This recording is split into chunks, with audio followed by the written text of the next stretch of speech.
The several images you're going to see are owned by these studios.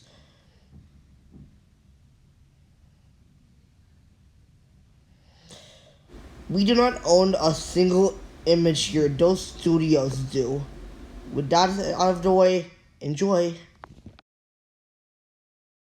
Avengers Endgame was just released, and oh boy, it was a big hit. This movie had the biggest box office opening for a movie ever. It made so much money domestically already.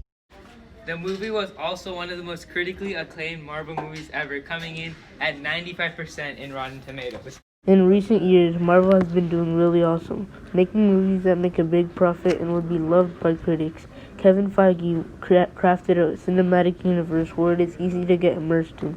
People will look forward for a new Marvel movie. Marvel is the king of cinema. But Marvel was not always like this, though. In fact, Marvel used to make embarrassment after embarrassment. Sure, Marvel would soon correct their mistakes, where they would soon make the best comic book movies ever. So today let's discuss about how Marvel evolved throughout the years. My name is Noah. My name is Sahil. My name is Brock. My name is Caleb. My name is Avish. My name is Omar. And And we're doing MCU. Video! Evolution. Yeah!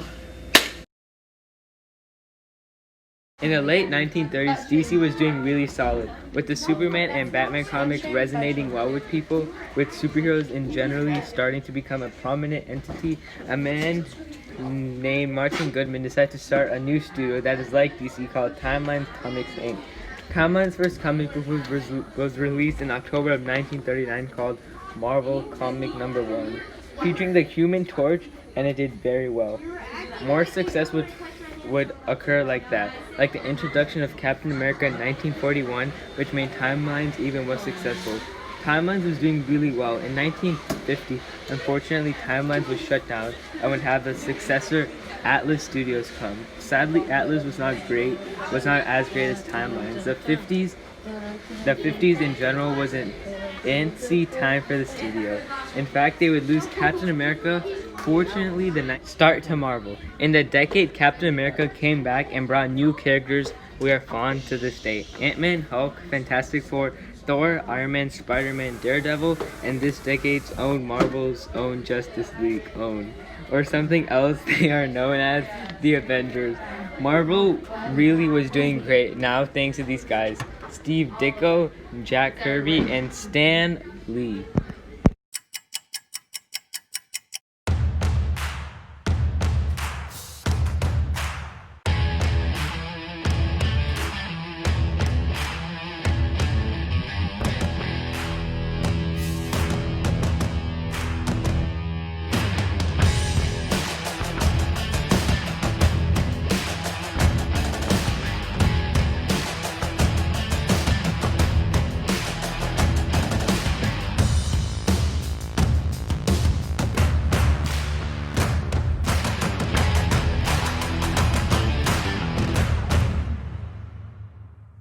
Thanks, Stan Lee.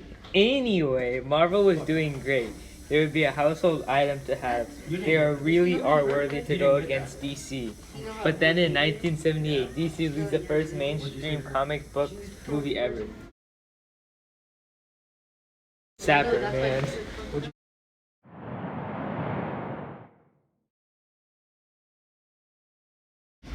With Marvel being vastly popular, they decided to make the same decision DC made and adapt their comic books into movies. So what's Marvel's first comic book movie? Well, let's see. is it A, Howard the Duck, B, Spider-Man, C, X-Men, or D, Captain America? It's Howard the Duck. It's Spider-Man. Wrong. It is Howard the Duck. Psych! No! Yeah! Oh, we're not putting that! Psych! Film this!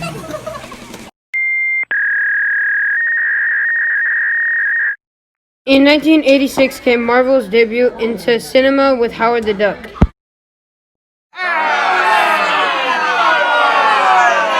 It ain't pretty. I'm not going to go in detail in this movie. Seriously, what was George Lucas thinking while he made this movie? This movie is rated PG, but this movie has moments adults will even be comfortable with. Don't worry, we will not show those certain moments in the movie because you will be very disturbed by it. Howard the Duck was a critical bomb, garnering highly negative reviews and was big box office bomb for Marvel. Marvel really did not lose money from this movie. This movie canceled the Howard the Duck sequel. It won Worst Picture, and to this day, it is considered one of the worst comic books movie ever.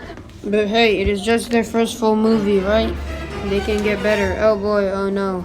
Marvel is doing terrible now. Bankruptcy and some really terrible movies. It is just getting worse. In 1996, Marvel had to sell rights to their big franchises in order to pay off their debts. They sold XMen, Galactus, Deadpool, Silver Surfer, and Fantastic Four to Fox. And they sold Spider-Man to Sony. Marvel is pretty much helpless now. Or are they?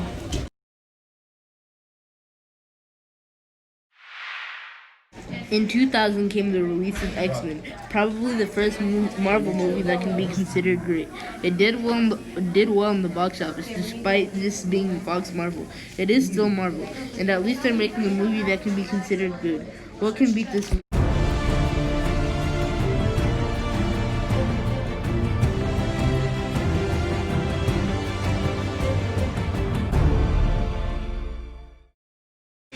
Never mind. Spider-Man was a bigger hit than X-Men. On May 3rd, 2002, came Sam Raimi's Spider-Man. This movie back in the day was huge. This movie is what would make Spider-Man one of the most well superheroes ever.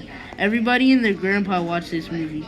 The movie resonated well with critics and audiences, and the box office. Oh my God, this movie made so much money. It was the first movie ever to make over $100 million opening weekend alone. It was also the highest-grossing movie in 2002. This movie and X-Men showed the studio is going in the right path, and you know that they would still do that. Sure, they would still make really bad movies, from Elektra to Daredevil to the Fantastic Four movies to even Spider-Man 3 and X-Men 3. At least some have mentioned would still make way more money than before. But then came a Marvel movie that would start a legacy for them that would continue on to this day.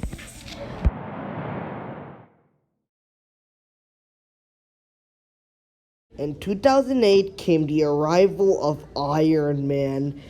This movie sounded rather odd, especially since the public was not familiar with Iron Man that much. But this movie proved them wrong. This movie did not just make Iron Man and even Robert Downey Jr. popular, but show Marvel is growing up and learning from their past mistakes.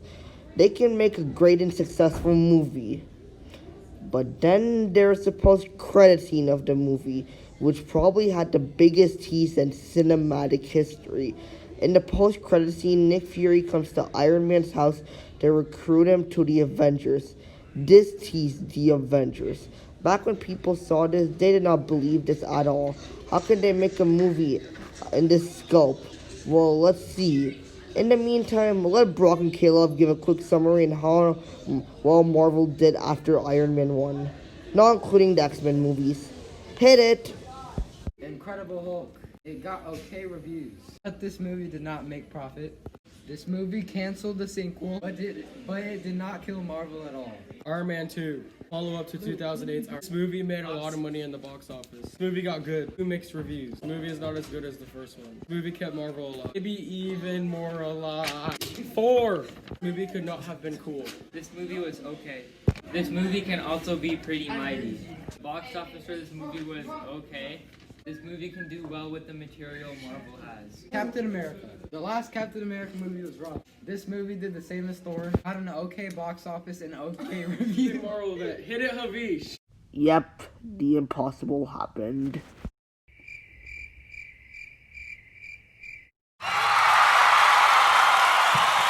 This movie was revolutionary. It was a spectacle.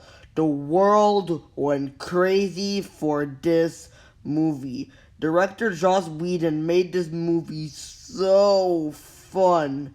This movie broke all kinds of barriers. This movie dominated the box office hardcore. This movie proves Marvel has fully evolved. They went from aiming to the lowest common denominator to a movie that shows Hollywood can do new aspects. When you look at the other Marvel movies, sure, they can also be pretty darn good, but the MCU is the Marvel at their highest. The streak after Avengers would keep on occurring. Sure, they may not be Avengers levels of great, but they are making Marvel more of a prominent entity in society. Marvel can make something that sounds super absurd and make it work. Marvel can exceed expectations for movies that do not garner too much anticipation. People love and respect Marvel. Kevin Feige crafted a cinematic universe which is not easy to mimic, but because other studios copy Marvel's idea, but they really do fail. Marvel would keep getting better and better this decade, and in this decade, a Marvel movie that can be considered really bad are only some, and those are Fox and Sony movies. Marvel is making mostly good movies now, and with there being Avengers Infinity War and Avengers Endgame, movies that are a once in a generation event for movies in general, movies that have unprecedented hype. This happened because Kevin Feige was patient and took time to make something into a gigantic sculpt that hooked people minute by minute. And it does not just end there. Marvel got their rights to Spider-Man, X-Men, Fantastic Four, Deadpool, The Silver Surfer, and Galactus. Marvel is just pure and visible now. Overall, Marvel would thoroughly correct their mistakes, going from awful movies and bankruptcy to the king of the world in cinema that they are today. Marvel is what everyone and their mom obsesses about. Go Marvel! Marvel is really a place to be on our behalf.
And the future of Marvel awaits.